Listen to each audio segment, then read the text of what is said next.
Magandang araw po sa inyong lahat.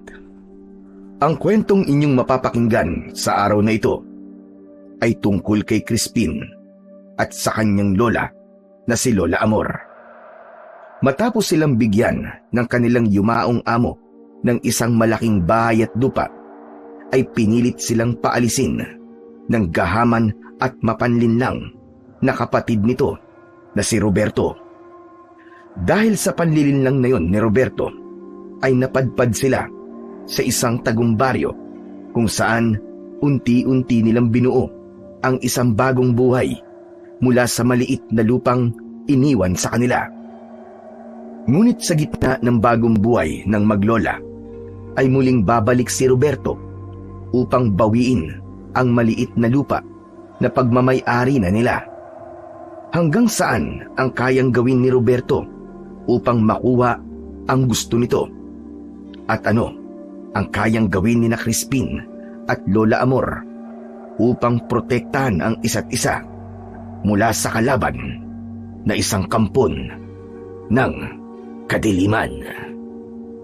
Ngunit bago po ang lahat, mga idol, huwag po nating kalimutang mag-subscribe at i-hit ang notification bell sa aking YouTube channel na The Voice Addict at Apong Isaak para sa mas marami pang makapigil hiningang kwentong aswang at katatakutan mula sa mundo ng kababalaghan. Umpisahan na po natin ang kwento. Hindi makapaniwala ang batang si Crispin nang ipatawag sila ng kanyang lola ng abogado ng namayapa nilang amo na si Don Luis upang makinig sa huling habili nito. Sa pagpasok nila sa library na nasa ikalawang palapag ng mansyon ng kanilang amo, ay naroon ang abogado at ang nag-iisang kapatid ni Don Luis na si Roberto. Napangisi si Roberto pagkakita kina Crispin at Lola Amor. Pinaupo sila ng abogado na agad naman nilang sinunod. Sandali nga, attorney. Anong ginagawa ng maglola na yan dito, ha? Ako na lang ang pamilya ni Kuya Luis, kaya ako na lang ang dapat na nandito. Alam ko na. May uutos ka ba sa kanila? Gusto mo ba ng juice o kaya ng kape? Mawalang galang na. Kasama sila sa last will and testament ng kapatid mo, Roberto. Karapatan nilang marinig ang huling habili ni Don Luis. Sir, sigurado ho ba kayo sa sinasabi nyo? Paano maging kami ng aking apo ay kasama sa huling habili ni Don Luis? Kami ay utusan lamang sa bahay na ito. Yun ang nakalagay dito. At alam ko na kaya yun ginawa ni Don Luis ay kayong dalawa ang nag-alaga sa kanya hanggang sa bawian siya ng buhay. Imbis kasi na ang kadugo niya ang gumawa nun, ay hindi. Teka. Nagpaparinig ka ba sa akin, ha, attorney? Baka nakakalimutan mo na nandito ko at naririnig ko ang sinasabi mo. Maaari bang manahimik na muna kayong lahat para makapagsimula na tayo? Umayos ng upo si Roberto at matalim nitong tinignan sina Crispin at Lolo Amor. Sabay na napayuko ang maglola dahil hindi nila kayang salubungin ang tingin ng kapatid ng kanilang amo. Halos 5 taon nang naninilbihan sina Crispin at Lola Amor sa namayapang si Don Luis. Hindi ito madaling magtiwala, kaya hindi ito kumuha ng maraming kasambay kahit marami itong pera.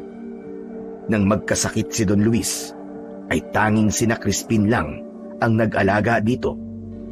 Ang nag-iisa nitong kapatid na si Roberto ay hindi man lang dumalaw sa ospital kahit isang beses. Maging sa 3 gabing burol at araw ng libing, ay hindi rin nagpakita si Roberto.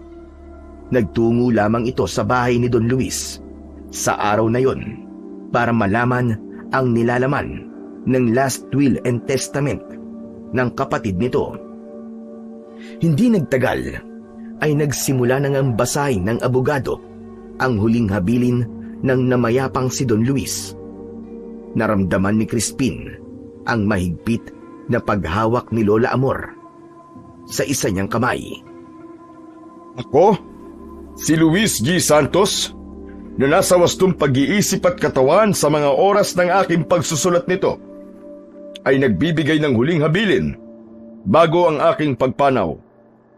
Dahil sa kabutiang loob, katapatan at pangangalagang ibinigay sa akin ng aking kasambahay na si Amor Ramos at ang kanyang apo na si Crispin Ramos, ay aking buong pusong ibinibigay sa kanila ang aking bahay at lupa. Ang aking pera sa bangko ay hahatiin naman ng patas sa mga charity institution na aking sinusuportahan. Si Roberto Santos na aking kapatid ay binibigyan ko ng personal kong relo at mga larawan ng aming kabataan bilang alaala. Ang sino mang magtatangkang baguhin o hadlangan ang habilin kong ito ay tinatanggalan ko ng anumang karapatan sa aking mga ari-arian. Agad na tumayo si Roberto at natakot si Crispin sa galit na rumihistro sa mukha nito. Anong kalokohan ito? Ako ang kadugo niya. Ako ang dapat na makakuha ng bahay at lupa ni Kuya. At hindi ang dalawang yan na walang alam sa batas at sampid lamang rito. Ngunit pasensya ka na, Roberto. Pinirmahan mismo ni Luis sa harap ng dalawang saksi ang dokumentong ito at may video recording pa. Kung gusto mo ng patunay, marahil ay alam mo ang dahilan kung bakit hindi sa iyo ipinagkatiwala ng kapatid mo ang bahay at lupa niya. Matapos ang maikling pag-uusap, ay nagpaalam na ang abogado. Tanging sina Crispin, Lola Amor at Roberto na lamang ang natira sa silid na yun. Hindi alam ni Crispin ang kanyang mararamdaman. Ang totoo ay hindi nila hinangad ng lola niya na mapamanahan ng ganung ari-arian. Noong nagkasakit si Don Luis, ay wala silang ibang nais kundi ang maalagaan ito hanggang sa huli nitong hininga. Alam nila na wala nang magmamalasakit na kamag-anak kay Don Luis, kaya kahit hindi nila ito kadugo, ay hindi nila ito iniwanan at pinabayaan. 1 taong gulang pa lang si Crispin nang pumanaw ang kanyang ina. Ayon sa kanyang Lola Amor, ay namatay ito dahil sa binat sa panganganak. Ang tatay naman ni Crispin ay nag-asawa ng panibago at hindi na nagpakita sa kanila. Simula noon ay si Lola Amor na ang nag-alaga at bumuhay kay Crispin. Hindi nakapag-aral si Lola Amor. Grade 3 lamang ang natapos nito. At nang dahil din sa hirap ng buhay, ay hanggang grade 6 lamang ang naabot ni Crispin. Nang magtungo sila sa Maynila, ay agad silang nakapasok bilang kasambahay sa mansyon ni Don Luis at doon na nabuo ang tiwala nito sa kanilang maglola. Makalipas ang ilang minuto sa silid ng kanilang kinaroroonan, ay hindi na kinaya ni Crispin ang matalim na tingin ni Roberto sa kanila na para bang nais sila nitong saktan. Lola, tara na po. Marami pa po tayong gagawin sa ibaba eh. Tama ka, Crispin. Maglilinis pa tayo ng bahay at magluluto pa ng pananghalian. Sabay na tumayo sina Crispin at Lola Amor. Habang naglalakad sila palabas ng naturang silid, ay ramdam niya ang mabigat na tingin ni Roberto. Nang malapit na sila sa pinto, ay napahinto sila nang biglang nagsalita si Roberto. Napakasaya niyo siguro dahil nabilog niyo ang ulo ng aking kapatid. Ang saya-saya niyo dahil sa isang iglap ay nagkaroon kayo ng malawak na lupa at isang mansyon. Ano bang ginawa niyo para mauto niyo ng ganito kadali si Kuya Luis, ha? Umarap si Lola Amor kay Roberto. Hinawakan ni Crispin ang braso ng kanyang lola. Lola, huwag niyo na po siyang patulan. Mawalang galang na, Sir Roberto. Pero kahit kami ay nagugulat, sa naging desisyon ng kapatid mo. Hindi namin sa ito o binilog ang ulo. Gaya ng iyong sinabi, ang tanging ginawa namin ay ang alagaan siya, lalo na nung panahon na siya ay may sakit. Yun na nga eh. Nagkunwari kayong may pakialam sa kanya. Kasi alam niyong mamamatay na siya. At siyempre, alam niyong malambot ang puso ni Kuya Luis. Kaya inisip niyo na kung puro kabutihan ang ipapakita niyo sa kanya, ay papamanahan kayo. At nagtagumpay nga kayong mga patay gutom kayo. Sa bagay, ano pa bang ipagtataka ko sa mga kagaya niyong mahihirap? Mga mapanlin lang kayo at abusado. Kunwari mabait, pero nasa loob ang kulo. Mga manluloko. Wala sanang balak na sumagot si Crispin, pero nang magsalita na nang masasakit si Roberto tungkol sa kanila, ay hindi na siya nakatiis. Nang sandaling yun, ay nakalimutan niya ang pagiging bata. Teka, sandali lang po. Mawalang galang na po, Sir Roberto. Pero hindi po kami mga manloloko ng aking lola. Ginawa lang po namin ang aming trabaho at yun ay ang pagsilbihan po si Don Luis. Ilang beses po kayong tinawagan ni Don Luis nung buhay pa siya para makita niya kayo. Pero ang palagi niyo pong sinasabi ay busy po kayo sa pagkakasino. Kami po ni Lola ang gumagawa ng bagay na dapat ay ikaw ang gumawa bilang ikaw po ang kapatid ni Don Luis. Nanlisik ang mga mata ni Roberto at akmang sasampalin siya nito, pero mabilis na hinawakan ni Lola Amor ang kamay ng lalaki. Parang awa mo na, Sir Roberto. Huwag mo sasaktan ang apo ko. Dapat din sa apo mo ay dinidisiplina. Yan ba ang tinuturo mo sa batang yan, ha?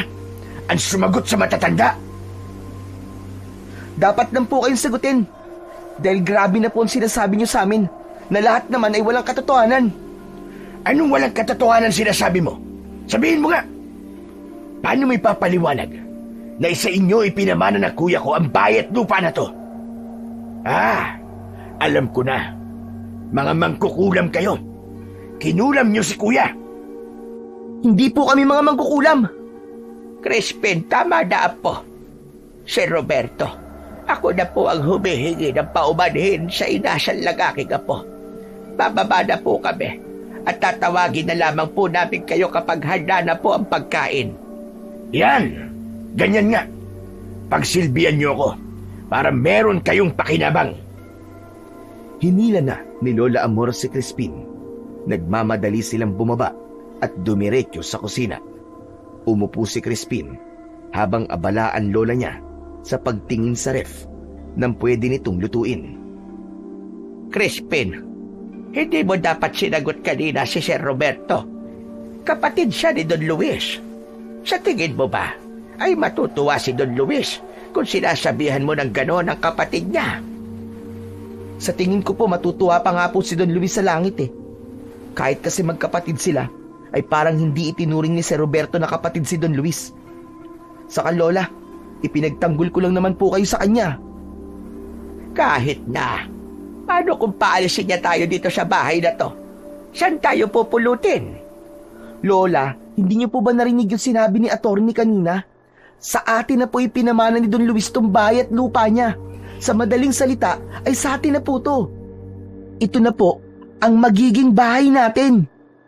Kahit na apo, kapatid ni Don Luis si Roberto, ang dapat ay maging mabait tayo sa kanya. Irespeto mo siya dahil mas matanda siya sa'yo. Maging mabait sa kanya? Kahit hindi siya mabait sa atin? Saka ang respeto po, Lola, ay ibinibigay po yun sa taong marunong din rumespeto. Nako, ikaw talagang bata ka. Para kang matanda kung magsalita. Maghiwa ka na lang nga muna ng bawang at sibuyas at huhugasan ko na itong karne. Saka na natin yan pag-usapan. Napalabi si Crispin. Hindi na siya nagsalita pa at sinunod na lamang niya ang utos ng kanyang lola. Pero sa isip niya ay masaya siya dahil sa wakas ay meron na silang bahay na matatawag na sa kanila. Malaking bagay yun para sa kanila ng kanyang lola, lalo na't nahila ng bangko ang lupang kinatitirikan noon ng kanilang bahay Hindi niya akalain na ang kabutihan nila ni Lola Amor ay susuklian ni Don Luis ng ganoon kalaki. Hindi umalis si Roberto sa bahay ni Don Luis kahit malinaw naman na nakalagay sa testamento na pagmamay-ari na ni na Crispin at Lola Amor ang mansyon nito.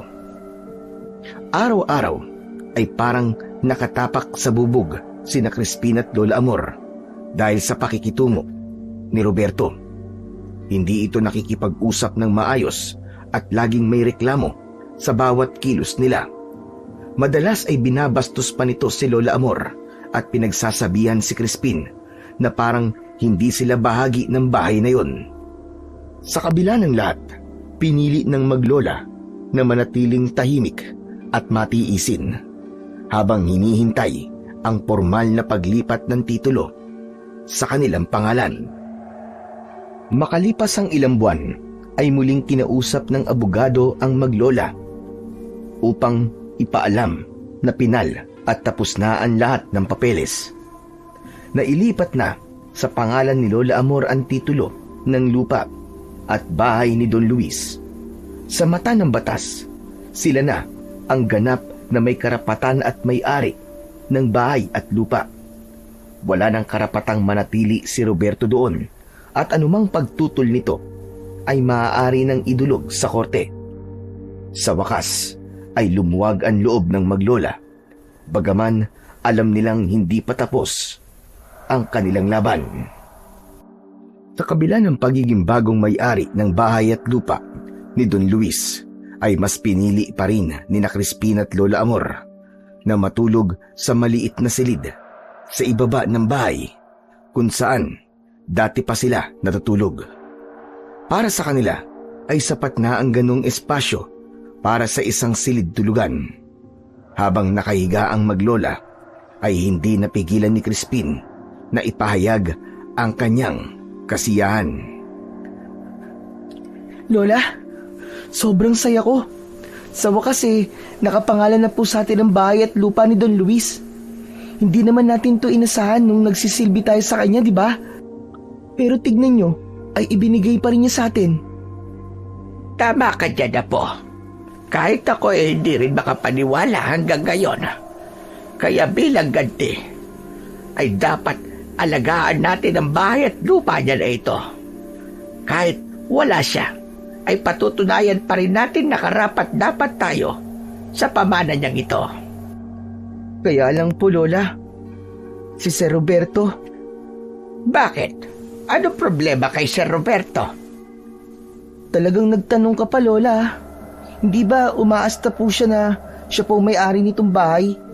Palagi naman siya nandito simula nung mamatay si Don Luis Hindi po ba natin siya paaalisin dito? At bakit naman natin siya papaalisin? Siyempre po, sa atin na po itong bahay, di ba? Saka, hindi po ako komportable na nandito siya. Kahit tayo na ang may-ari nitong bahay mga alipin pa rin ang turing niya sa atin. Hayaan mo na lang siya. Sigurado ko na hindi magtatagal ay aalis din dito si Sir Roberto. Walang malapit na kasino dito at may sarili naman siyang bahay. Pagtiisa na lang natin muna siya, Apo. Napasimangot si Crispin sa sinabi ng kanyang lola. Hindi niya talaga gustong kasama nila sa iisang bubong si Roberto, lalo na't napakataas ng tingin nito sa sarili. Sa pagtrato kasi nito sa kanila, ay lumalabas na kasambahay pa rin sila sa sarili nilang pamamahay. Ngunit sa mga sumunod na araw, ay may isang bagay na napansin si Crispin. Mabilis ang mga pagbabago sa kilos ni Roberto. Mula sa pagiging masungit at laging nakasimangot, ay bigla itong naging magalang kay Lola Amor at palakaibigan kay Crispin. Tuwing umaga, ito na ang unang bumabati at minsan pa nga ay nag-aalok ng kape sa kanila. Habang tuwang-tuwa si Lola Amor sa pagbabago ni Roberto, ay duda naman doon si Crispin. Hindi siya naniniwala na sa isang iglap ay biglang naging maganda ang pakikitungo sa kanila ni Roberto. Pakiramdam niya ay may malalim itong dahilan kung bakit nito yun ginagawa at alam niya na hindi maganda ang dahilan na yun. Isang umaga, habang abala si Lola Amor sa pagdidilig ng halaman sa harapan ng bahay, ay nilapitan ito ni Crispin. Lola, may sasabihin po ako sa inyo. Hindi ba kayo nagtataka kasi bigla pong bumait sa atin si Sir Roberto? Kahina-hinala po, di ba? Ikaw talaga bata ka. Napaka-malisyoso ng iyong pag-iisip. Masyado ka mapaghusga. Ano bang kahina-hinala sa ganon? Lahat ng tao ay may kakayahan na magbago para sa kabutihan. Maging masaya ka na lang dahil magaan na ang pamumuhay natin sa bahay na ito. Alam ko pong may mga tao na kayang magbago, Lola. Pero base po sa pagkakakilala ko kay Sir Roberto, ay hindi niya kayang magbago. Masama po ang pakiramdam ko. Parang may hindi magandang pinaplano si Sir Roberto. Ano naman ang masama niyang pinaplano? Hindi ko po alam eh. Pero mag-iingat na lang po tayo sa kanya. Huwag po tayong pakampante. Huwag kang mag-isip ng kung ano-ano, Crispin. Hindi magandang mag-isip ka ng masama sa iyong kapwa. Magsasalita pa sana si Crispin nang makita niyang lumabas si Roberto ng bahay at tumayo sa bukana ng pinto. Matamis itong ngumiti, sabay tango nang magtagpo ang kanilang mga mata. Isang peking ngiti ang itinugon ni Crispin sa lalaki at sa kanya inilayo ang tingin dito. Sa kabila ng magandang pakikitungo ni Roberto sa kanila, ay hindi niya maiwasan na makaramdam ng kaba. Malakas talaga ang kutob niya na isang pagpapanggap lamang ang kabaitan na ipinapakita sa kanila ng kapatid ni Don Luis. Hanggang isang araw, galing sa labas si Crispin, nakipaglaro siya sa mga bata sa labas. Pagdating niya sa sala, ay naabutan niya sina Lola Amor at Roberto na magkausap sa sala. May nakalatag na mga larawan at mga papeles sa center table. Nagsasalita si Roberto pero hindi niya masyadong naiintindihan ang mga sinasabi nito. Nang makita si Crispin ni Lola Amor, ay matamis itong ngumiti. Andito ka na pala, Crispin. Halika, lumapit ka at meron akong ipapakita sa iyo. Naupo si Crispin sa tabi ng kanyang Lola Amor. Ang una niyang tinignan ay ang mga larawan. Sa larawan ay may isang malawak na lupain na may kalakihang bahay sa gitna na gawa sa semento. Ano po yan, Lola? Lupa yan ang kapatid ko sa isang probinsya. Ipinundar niya yan noon, pero napabayaan na niya. Naisip ko na ipangalan na rin yan sa inyo. Sabi ko naman sa iyo, Apo, mabait na talaga si Sir Roberto sa atin. Tignan mo, ang papeles na ito. Ito ang katibayan na nasa pangalan ko na ang bahay at lupa ni Don Luis sa probinsya. Napirmahan ko na ito kanina habang wala ka. Hindi ba't nakakatuwa? Kapag nagsawa na tayo rito sa syudad, ay may mauuwian na tayong probinsya at meron din tayong bahay doon. Pwede ko po bang basahin ang papeles na yan? Kukunin sana ni Crispin ang papeles na hawak ni Lola Amor, ngunit mabilis siyang inunahan ni Roberto. Isinama nito yon sa iba pang mga papeles at mga litrato, sabay silid sa isang brown envelope. Saka mo na ito basahin, Crispin. Ipapanotaryo ko muna to. Tapos bibigyan ko kayo ng kopya. May pagdududang tinignan ni Crispin si Roberto. Matapos nitong tumayo, ay agad itong lumabas at kasunod nun ay narinig na nila ang ugong ng sasakyan nito papaalis. Lola, bakit niyo naman po pinirmahan kagad yung papeles na yun? Baka mamaya may kung anong nakalagay dun eh. Binasa sa akin ni Sir Roberto ang papeles na nagpapatunay na sa atin na inililipat ang bahay at lupa ni Don Luis sa probinsya. Binasa ko rin ang unang bahagi at napatunayan ko na totoo ang mga sinabi niya. Kaya huwag ka nang mag-isip dyan ng kung ano-ano. Ibig sabihin, hindi niyo po binasa ang buong papeles? Hindi, kasi naman, napakahaba. Saka medyo malabo na rin ang mga mata ko, Apo. Pero huwag kang mag-alala. At dapat nga'y matuwa pa tayo dahil naipakita talaga ni Sir Roberto na mabait na talaga siya sa atin. Ewan ko po, Lola Amor. Pero duda pa rin po talaga ako kay Sir Roberto eh. Natawa na lang si Lola Amor sa sinabi na yon ng apo niyang si Crispin. Alam ni Crispin na malaking bagay para sa kanila na meron silang panibagong lupang pagmamayari. Ngunit hindi niya maintindihan kung bakit patuloy pa rin siyang nagdududa sa mga kinikilos ni Roberto. Makalipas ang ilang araw, habang nanonood ng telebisyon sina Crispin at Lola Amor doon sa sala, ay nakarinig sila ng ugong ng sasakyan sa labas. Otomatikong tumayo si Crispin at binuksan niya ang pinto. Napakunot ang noo niya dahil may kotse ng pulis na nakaparada sa tapat ng gate. Mula roon ay bumaba si Roberto kasama ang 2 pulis. Lola, tignan niyo po. Bakit kaya may kasamang mga pulis si Sir Roberto? Aba oo nga ano. Ano kaya ang problema? Pumasok si Roberto at ang 2 pulis. Seryoso ang muka ng mga ito na nagdulot ng kaba kay Crispin. Sir Roberto, anong ginagawa po ng mga pulis dito? Amor, nandito kami para ipatupad ang kasunduang pinirmahan nyo.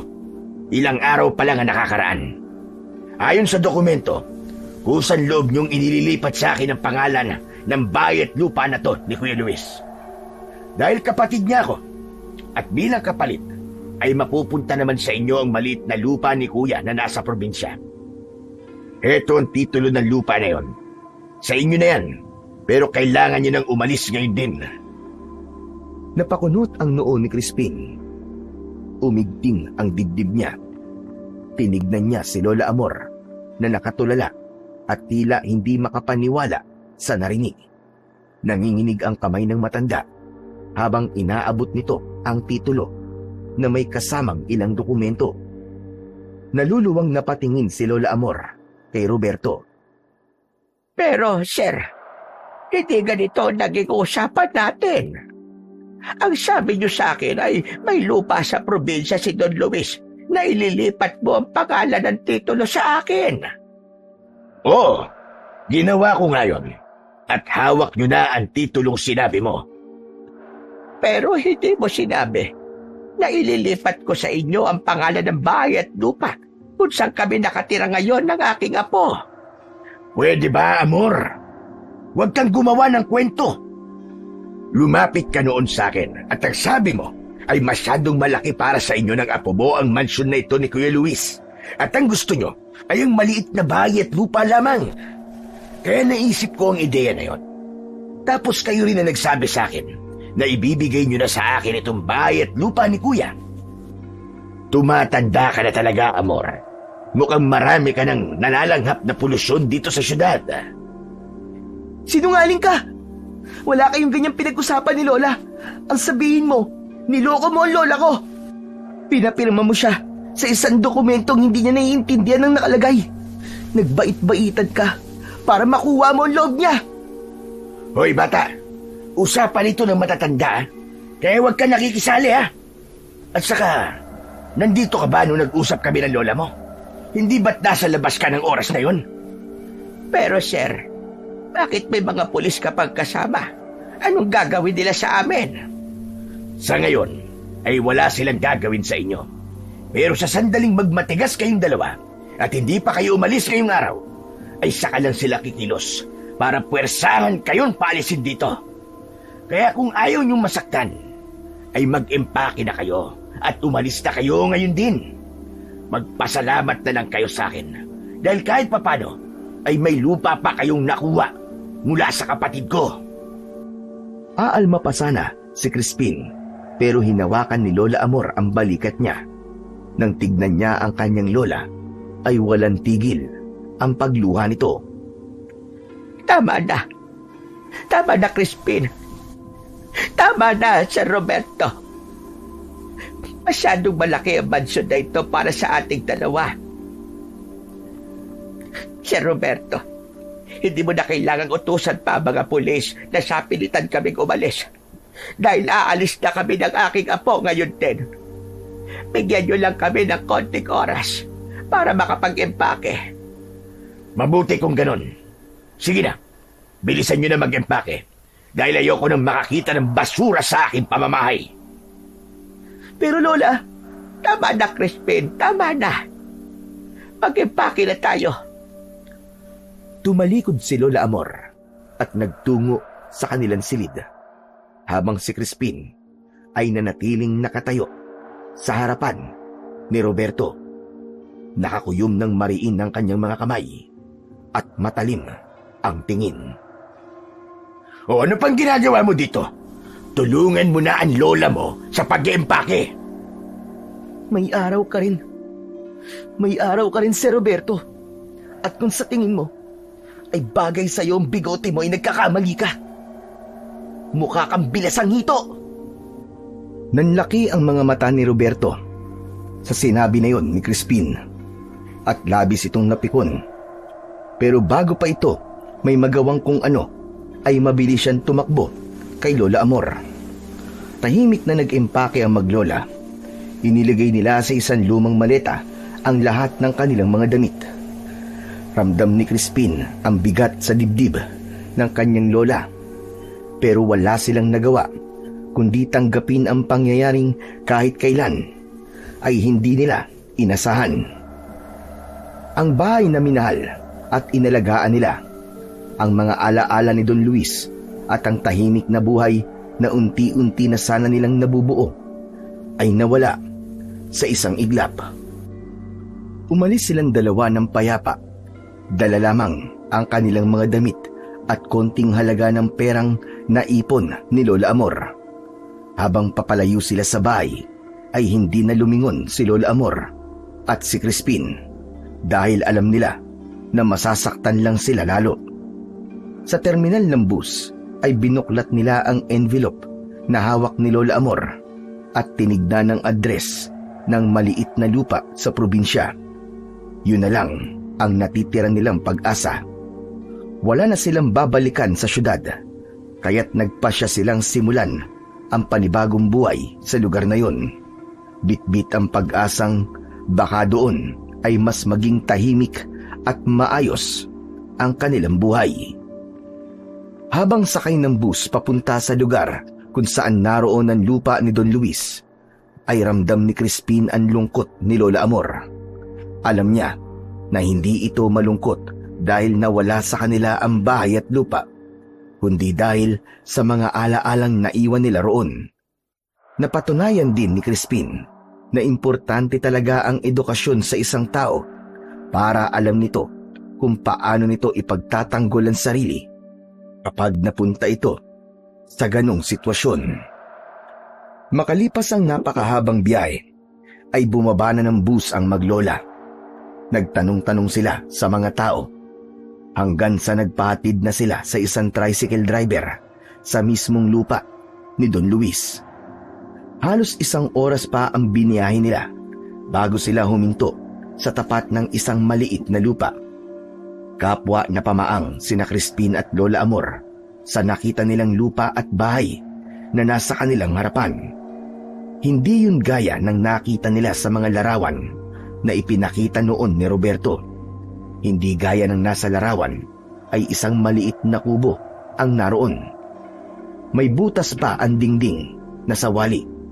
Sa paligid naman ay puno ng matataas na talaib na parabang may mga nakatirang ahas.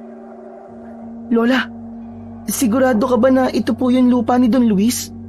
Sigurado ako, Apo. Ito yung itinuro sa atin ng mga tao eh. Kung ganun, naloko na naman tayo ni Sir Roberto. Napakasama niya talaga. Hayaan mo na, Crispin. Hayaan mo na. Ang importante, meron pa rin tayo matitirhan. Hindi ba't halos ganyan din ang bahay natin doon sa probinsyang pinanggalingan natin? Kahit na, Lola. Sana'y makarma rin ng Sir Roberto na yun. Manluloko talaga siya. Huwag kang magsasalita ng ganyan, Crispin. Tandaan mo na kahit kasamaan ang ibinabato sa'yo, ay kabutihan pa rin ang ibalik mo. Ang mabuti pa ay maglinis muna tayo bago dumilim. Wala nang nagawa sina Crispin, kundi ang simulan kagad ang paglilinis ng kubo. Matagal bago nila natapos ang paglilinis ng loob ng kubo, ngunit kahit pagod, ay nakangiti silang dalawa sa huli. Sa sumunod na araw, ay maaga silang gumising upang putulin ang mas mataas na talaib sa paligid ng bahay. Ginapas nila yon gamit lamang ang lumang itak. Nang lumiwanag na ang paligid at maaaninag na nila ang kabuuan ng lupang yon, ay napagdesisyonan ni Lola Amor na gamitin ang konting pera nila para bumili ng binhi ng mga gulay. Si Crispin naman ay naglinis ng likod ng bahay kung saan nila inilagay ang biik na nabili rin nila. Habang lumilipas ang mga linggo, unti-unti nilang naramdaman ang ginhawa at katahimikan sa bago nilang tirahan. Dahil sa pagiging magalang at matulungin ng maglola, naging malapit sila sa mga taga-baryo, lalo na sa baklang nagtitinda ng nilupak na si Baby na nakatira sa tapat lamang ng kanilang kubo. Isang umaga, habang nag-aalmusal, ay nagulat ang maglola nang marinig nila ang malakas na boses ni Baby sa labas. Maya-maya pa ay pumasok na ito sa kanilang kubo na may dalang pinggan na may laman na nilupak. Good morning! Good morning po, Lola Amor. Good morning, Crispin. Tamang-tama pa lang arrive ko, no? Nag-aalmusal na kayo. O eto, may dala akong nilupak, ha? Napakarami kasi ng niluto ko, eh. Maraming salamat, Baby. O halika, sabayan mo na kaming kumain. Naku, hindi na po, Granny. Diet kasi ako, eh. May sasalian kasi akong beauty pageant dyan sa kabilang baryo sa susunod na Sabado. Mag-watch kayo, ha? Support nyo ako, ha? Beauty pageant? Pagandahan yun, Ate Baby, di ba? Ay hindi, papangitan yon. Beauty pageant ka, di ba? Kaloka ka. Of course, pagandahan. Nagtanong ka pa talaga. Ewan ko sa'yo. Sorry naman. Pero, Ate Baby, seryoso ka ba nasasali ka doon? At bakit naman hindi, Aber? Eh kasi paniguradong matatalo ka lang kung pagandahan ng labanan eh. Alam mo, Lola Amor, cute tong apo mong si Crispin eh. Kaya lang, may pagkapasmado ang bunganga, no? O siya, sige na. Enjoyin nyo na lang ang nilupak ko at mag-go-go-go-go na ako para magtinda. O sige, babush! Nang makaalis na si Baby, ay kinain na ng maglola ang nilupak. Para kay Crispin, ay masaya na siya sa buhay nila ni Lola Amor sa baryo na yon. Hindi man malaki ang kanilang bahay at kailangan nilang magbanat ng buto para may makain sa araw-araw, ay mas gusto niya ang ganun kesa nasa malaking bahay nga sila pero araw-araw naman silang hindi makakilos ng maayos dahil sa isang tao na parabang palaging may masamang gagawin sa kanila. Makalipas lamang ang ilang buwan, ay malaki na ang ipinagbago ng buhay ni na Crispin at Lola Amor sa baryo ng San Lorenzo. Mula sa simpleng pagtatanim ng gulay sa bakuran, ay naging regular ang kanilang ani ng kamatis, talong, okra at sitaw. Araw-araw ay dinadayo ng mga taga-baryo ang harap ng kanilang bahay, kung saan naglalatag si Lola Amor ng mga sariwang gulay sa mesang gawa sa kahoy. Si Crispin naman ang nagdadala ng mga paninda nila sa palengke tuwing sasapit ang araw ng linggo, at madalas ay nauubos agad ang kanyang paninda bago pa man magtanghali. Ang 2 biik na inalagaan nila ay lumaki at naibenta sa mataas na halaga. Kaya naman, nakadagdag yun sa kita nilang maglola. Dahil sa tiyaga at sipag, nakaipon sila ng sapat na pera upang ipaayos ang kanilang tahanan. Unti-unting binaklas ang lumang kubo at pinalitan ng semento ang mga dingding at sahig. Pinatibay ang bubong at nakapagpakabit na rin sila ng linya ng kuryente.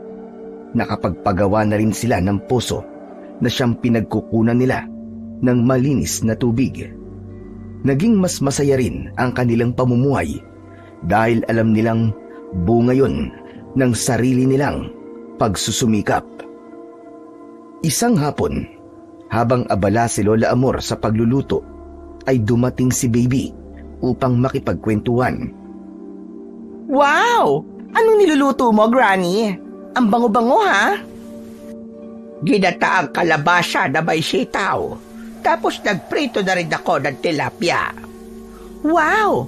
Ang sarap naman yan. Pwede bang dito na lang ako mag-dinner? Walang problema, baby. Mabuti at naparami ang isinaing kanina ni Crispin. Thank you very much, Granny. Anyway, ang bongga ng house nyo ngayon, ha? Sementado na. Congrats sa inyo ni Crispin.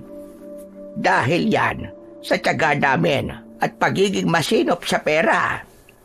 Ay, bongga nga yan. Pero ang sabi po sa akin ni Crispin ay may malaki raw kayong bahay sa Maynila. True ba yon? Oo, tama ka. Pero ipinamanalag yon ng mabait naming amo na namatay na. Pero kinuha na ng kapatid niya. Kaya ipinaubaya naman namin. Hindi naman nakapagsisisi. Dahil napunta kami rito ng apo ko sa San Lorenzo. Mas gusto namin ang buhay dito. Dahil tahimik at walang gulo. Mas panatag ang aking kalooban. Correct ka dyan, Lola. Mas maganda pa rin ang life na simple, di ba? Matapos na magluto ang matanda, ay naghain na si Lola Amor. Masaya nilang pinagsaluhan ng hapunan. Mas naging masaya pa yon dahil sa mga pagpapatawa ni Baby. Lola, sana'y habang buhay ng ganito ang buhay natin, no? Sana ay wala namang gulo sa atin. Sigurado ko na magiging ganito na habang buhay ang buhay natin, Crispin. Basta't wag lang tayong manlalamang ng ating kapwa at patuloy tayong pagpapalain ng Panginoon. Saka talaga pong magiging tahimik ang buhay natin dito kasi wala po rito si Sir Roberto. Wait lang, sinong Sir Roberto? Yung kapatid ng amo namin na niloko kami. Pinapirma niya si Lola sa isang dokumento kaya nailipat sa kanya yung pagmamay-ari ng mansyon at lupa na dapat ay sa amin. Pero mas maganda naman ang nangyari sa atin dito. Kaya magpasalamat pa rin tayo, Apo. Grabe, over naman pala ang pagkagahama ng Roberto na yon.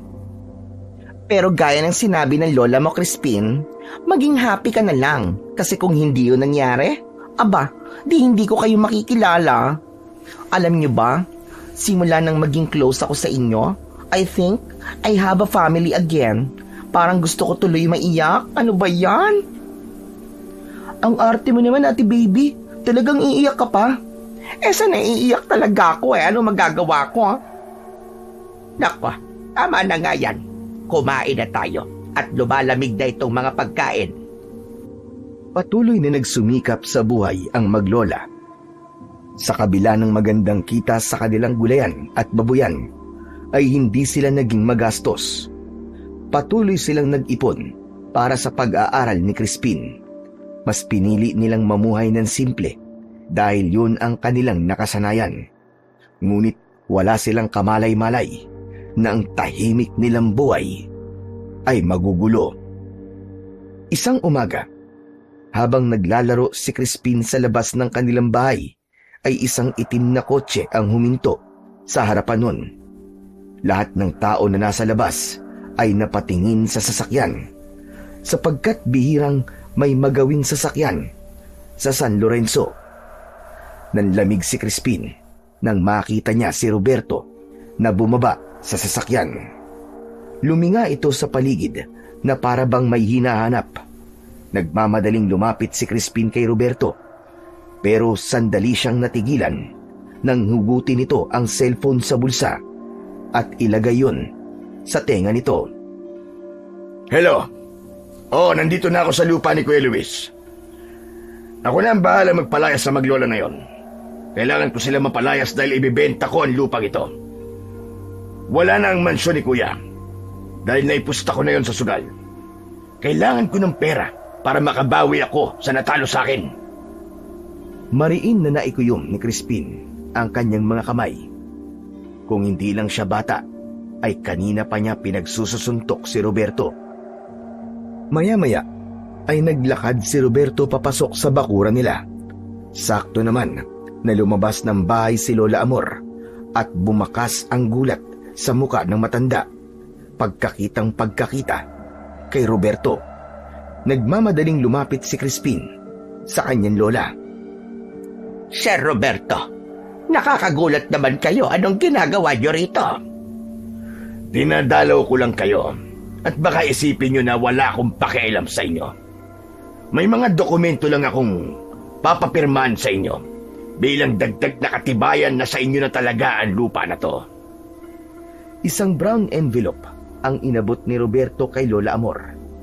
Nang aabutin yun ng lola niya, ay mabilis na kinuha ni Crispin ang brown envelope at pinagpupupunit niya yun.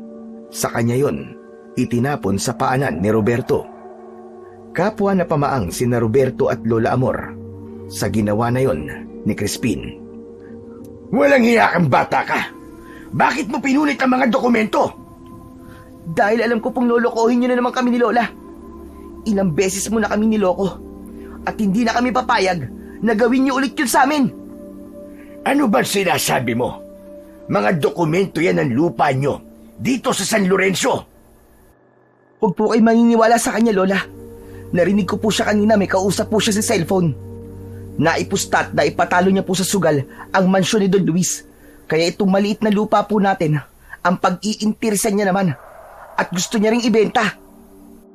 Totoo ba yon, Sir Roberto? Nawala na sa inyo ang bahay at lupa ni Don Luis?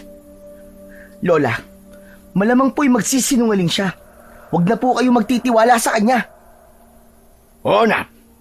Totoo ang lahat ng sinabi ni Crispin. Pero ano bang mali? Nabawiin ko sa inyo ang lupang ito. Ang Kuya Luis ko nagmamay-ari nito. Noon yon, Sir Roberto. Pero malinaw sa mga dokumento at sa titulong hawak namin na kay Lola Amor na ito nakapangalan. At kung iniisip nyo na ibibigay namin to sa inyo ay nagkakamali kayo.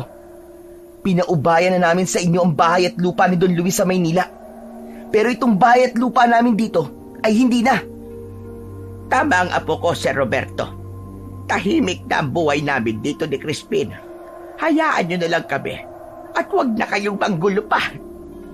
Pasensya na, pero wala na kaming pipirmahan na kahit na anong dokumento na manggagaling sa inyo. Nakita mo naman na nagawa namin paluguin ang lupa ni Don Luis dito sa San Lorenzo.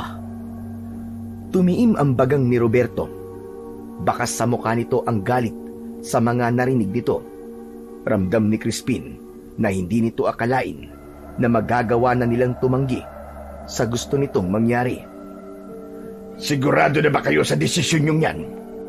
Hindi nyo talaga ibibigay ang lupain ito sa akin? Hindi ho. At pinalda ang desisyon ko ngayon. Makakaalis ka na. Sige.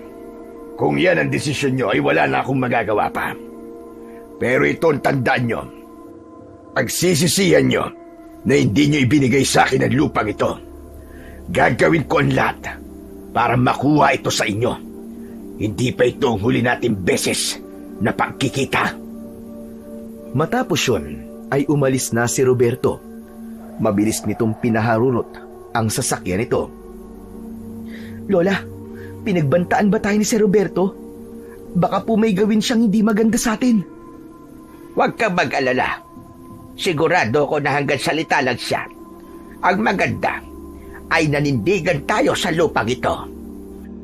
Kaya nga po sobra po akong masaya, Lola. Kasi hindi na po kayo nagpauto sa kanya. Hindi na talaga, Apo. Matapos sa mga panluloko niya sa atin doon, ay hindi na talaga ako papayag na maloko pa niya ulit tayo ngayon. Ang lupa at bahay na ito na lamang ang meron tayo. At hindi na ako makapapayag na makuha niya ito sa atin. Hindi maitago ni Crispin ang kasiyahan sa tapang at paninindigan na ipinakita ng kanyang Lola Amor ng sandaling yun.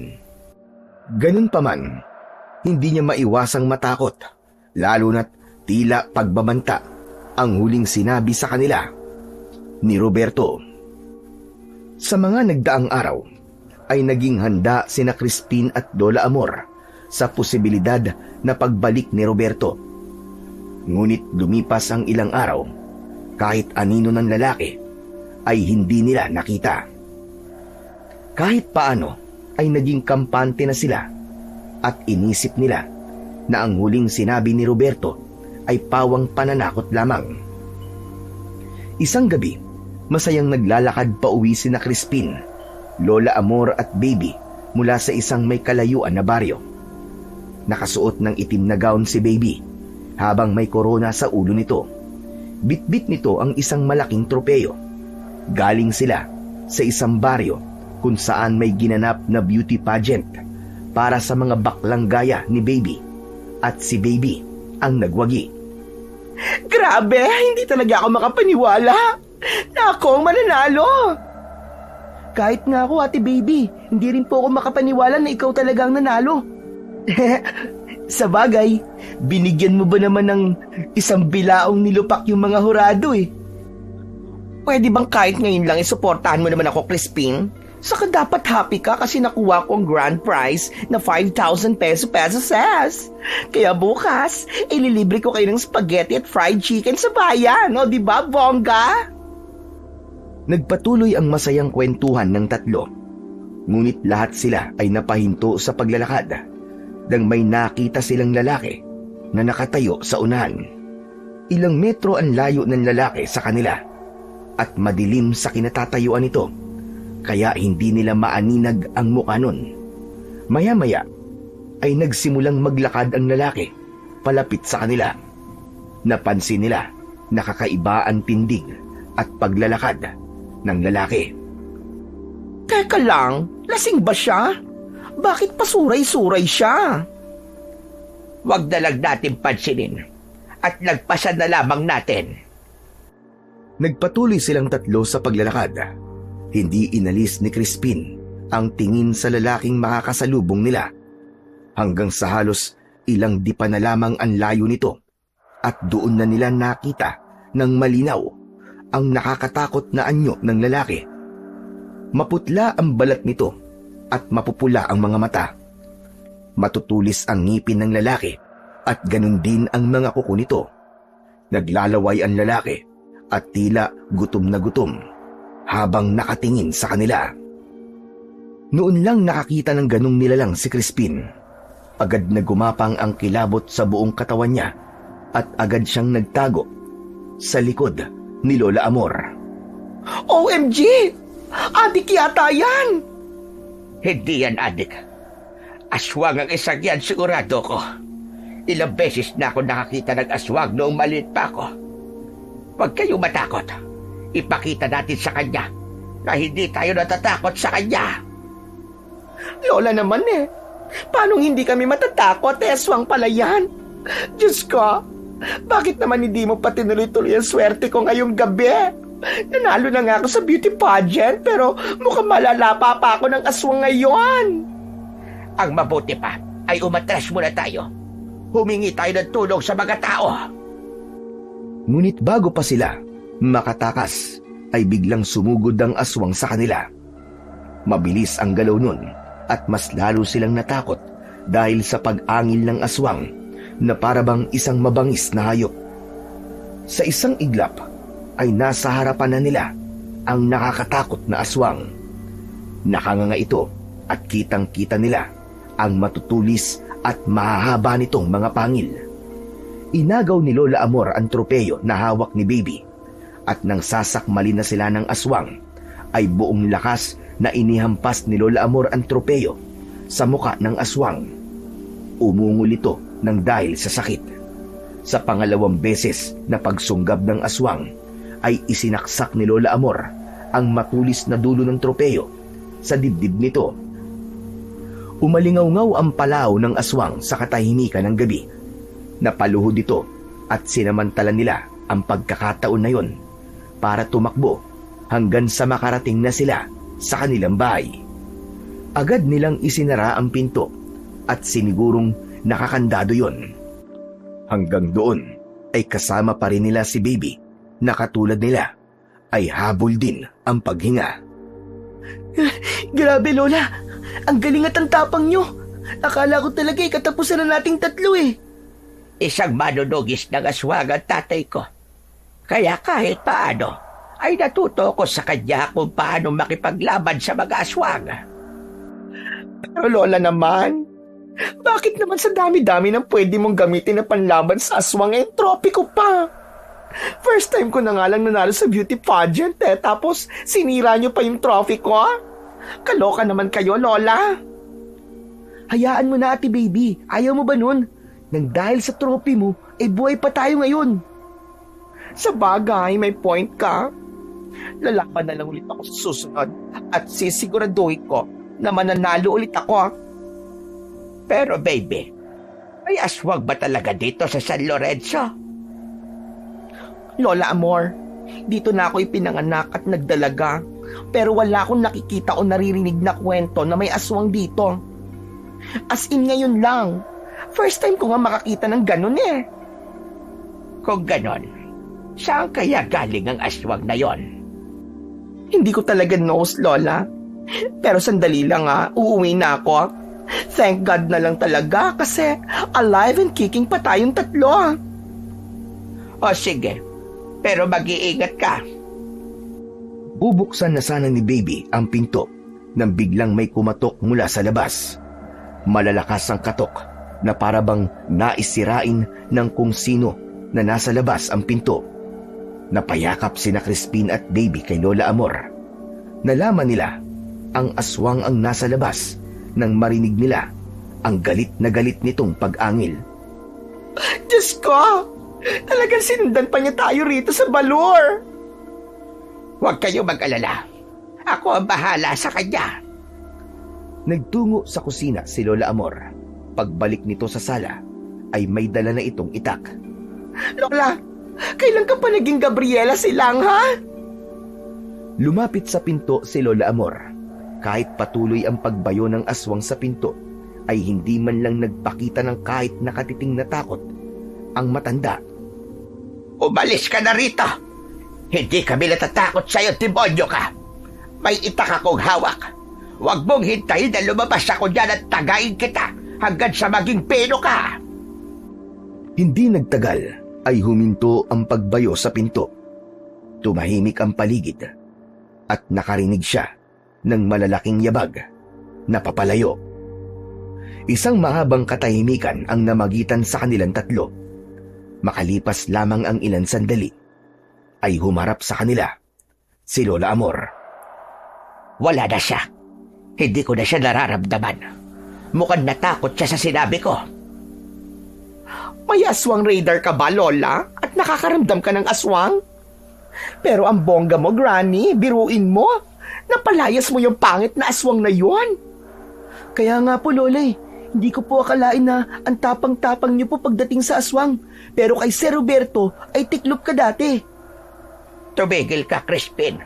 Ang dami mong nalalamang bata ka. Ang importante ay ligtas tayong tatlo. At ikaw, baby, huwag ka nang umuwi. Dito ka na muna matulog.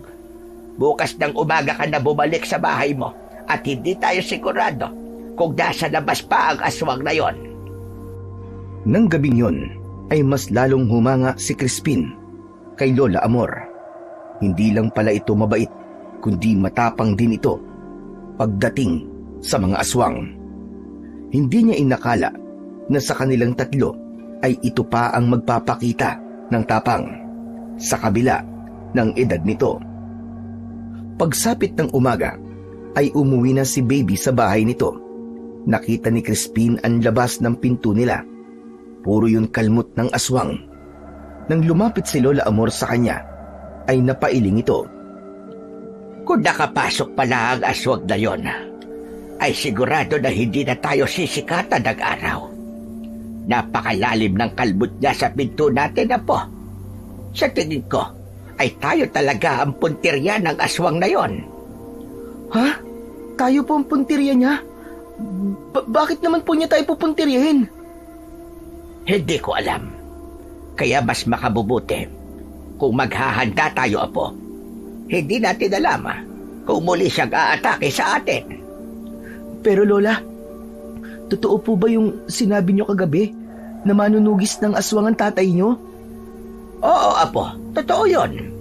Ang tatay ko ang nagturo sa aming magkakapatid kung paanong makipaglaban sa mga aswang.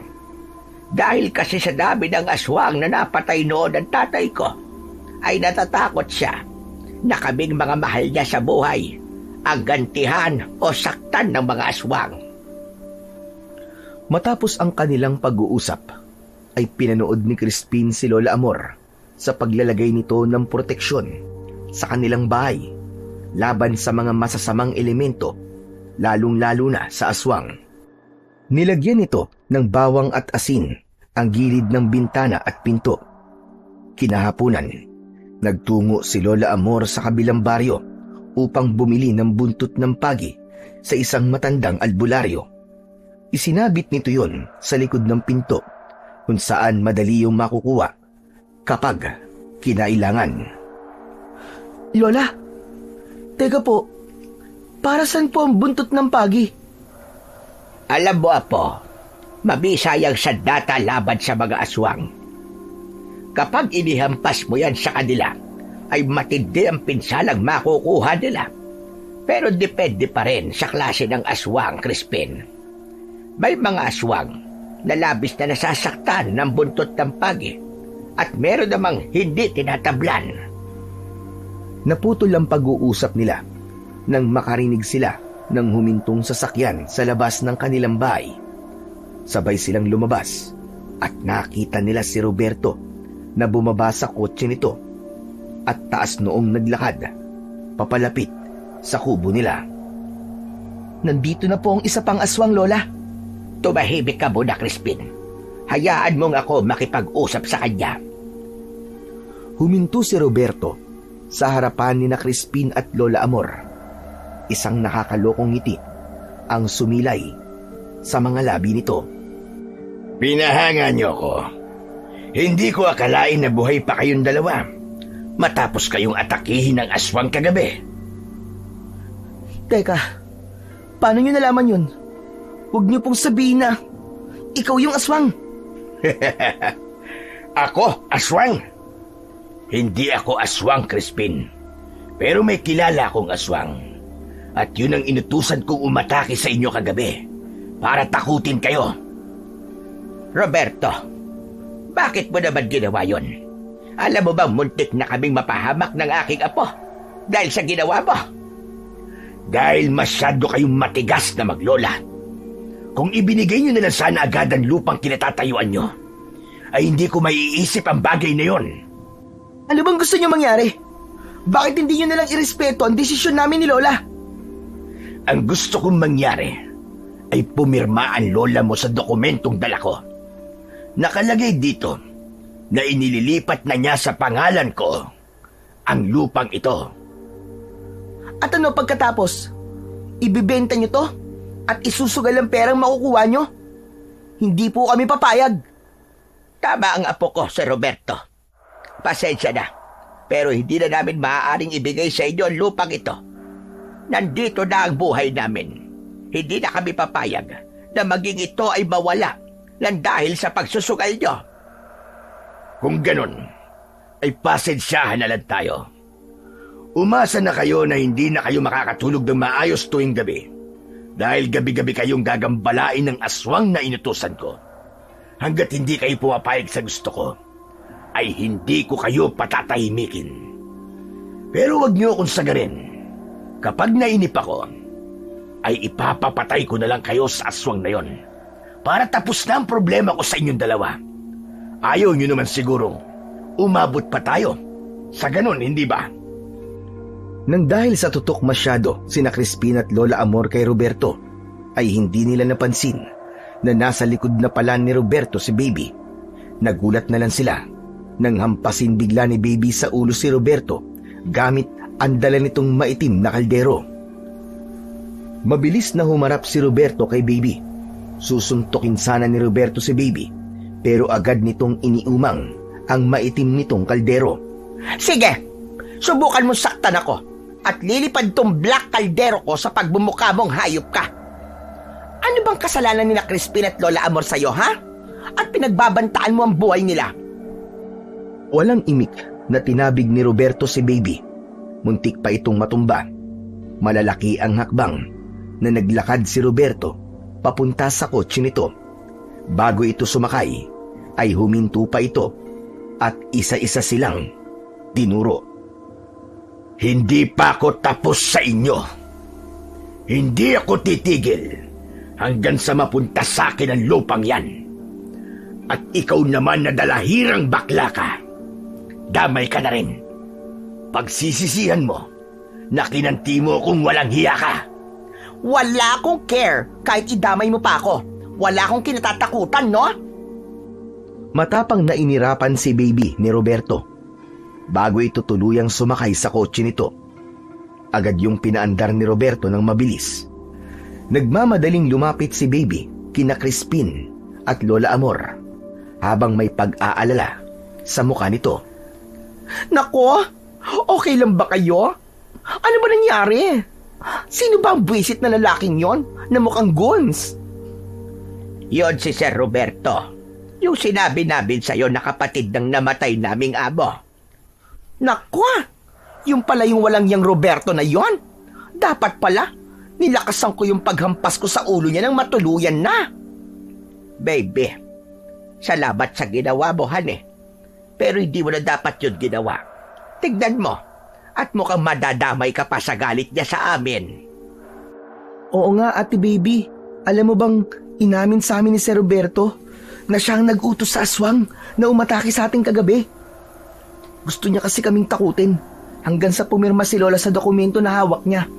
Gusto niya kasi na makuha pati itong maliit na lupa namin dito sa San Lorenzo. True ba? Ganun siya kadesperado? Pero, Lola Amor, carry niyo ba tong problema niyong to? Super level up na sa kasamaan si Roberto. Kung aswang ang kinuha niya para takutin kayo, hindi malayo na masaktan kayo kasi aswang yon, right? Aswang man o tao, ay wala na kaming magagawa ni Crispin, kundi ang lumaban. Ano kaya kung magpatulong tayo sa mga pulis? Hindi nila tayo papaniwalaan. Karamihan sa kanila ay hindi naniniwala sa mga aswang. Baka isipin pa nila na nababaliw na tayo. Okay, nakakatakot to. Pero kasama niyo ako sa laban niyo, Lola. Huwag kayong mag-alala. I'm here to fight, fight, fight! Talaga ba, Ate Baby? Kagabi takot na takot ka kaya dun sa aswang. Nauna ka pa nga sa amin sa pagtakbo Paano ba naman First time kong makasight nung aswang. Pero ngayon, matapang na ako. Lalo na't nose ko na nabuhay yung dalawang nakataya rito. Siyempre, family ko na kayo, no? Kaya kung anong problema nyo, ay problema ko na rin. Kahit paano, ay gumaan ang pakiramdam ni Crispin dahil alam niya na may isang tao na kahit hindi nila kadugo ay may malasakit sa kanila. Malaking bagay sa buhay nila si Baby dahil hindi lang ito nagbibigay ng saya at tawa sa kanila, kundi handa rin itong itaya ang sarili nitong buhay para sa kanilang maglola. Simula nang malaman ni na Crispin na si Roberto ang nasa likod ng pag-atake ng aswang, ay mas naging maingat na sila. Humingi ng tulong si Lola Amor sa albularyong pinagbilhan nito ng buntot ng pagi. Nagbigay ang albularyo ng isang itim na langis na ipapahid nila sa itak o patalim upang mas maging matindi ang epekto nun sa sandaling masugatan nila ang aswang. Gabi-gabi ay sa bahay na nila natutulog si Baby para kapag umatake ang aswang ay may dagdag silang puwersa. Hindi rin nila nakakalimutan na magdasal. Tuwing 6:00 ng gabi ay nagro-rosaryo silang tatlo dahil naniniwala sila na higit sa lahat ang kanilang pananampalataya ang totoong magbibigay sa kanila ng proteksyon laban sa kahit na anong panganib. Hanggang isang gabi, habang mahimbing na natutulog sina Crispin sa iisang kwarto, ay bigla siyang ginising ni Lola Amor. Crispin, apo. Crispin, gumising ka. Bakit po, Lola? Sa tingin ko, ay nasa labas ang aswang. Kunin mo ang itak at lagyan mo ng itim na langis. Bilisan mo. Hindi na nagtanong pa si Crispin at agad siyang tumayo. Bago siya lumabas ng kwarto, ay nakita niya si Baby na mahimbing na natutulog. Nakanganga ito habang humihilik ng malakas. Nagmamadaling nagtungo sa kusina si Crispin. Kinuha niya ang bagong hasa na itak at pinahiran niya yon ng itim na langis na nasa bote. Si Lola Amor naman ay kinuha ang buntot ng pagi sa likod ng pinto. Tumayo sila sa sala habang nakikiramdam. Napapitlag si Crispin nang makarinig sila ng kaluskos sa bubong. Gawa sa yero ang bubong nila, kaya dinig nila na tila may tao roon na marahang naglalakad. Lola, nasa bubong po yung aswang. Huwag kang matakot, apo. Kapag naramdaman ng aswang na natatakot ka, ay gagamitin niya yon para masaktan ka niya. Ang mabuti pa, ay doon ka magbantay sa pinto natin sa kusina. Ako naman dito sa harapan. Sinunod ni Crispin ang sinabi ni Lola Amor. Nagpunta siya sa kusina at nagbantay sa pinto doon. Nang sandaling yon, ay pilit niyang tinatagan ng kanyang loob. Alam niya na hindi lang dapat si Lola Amor ang matapang, kundi maging siya.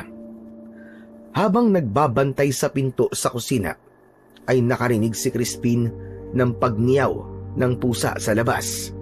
Maawain siya sa hayop at ang unang pumasok sa isip niya ay baka saktan ng aswang na nasa labas ang pusa.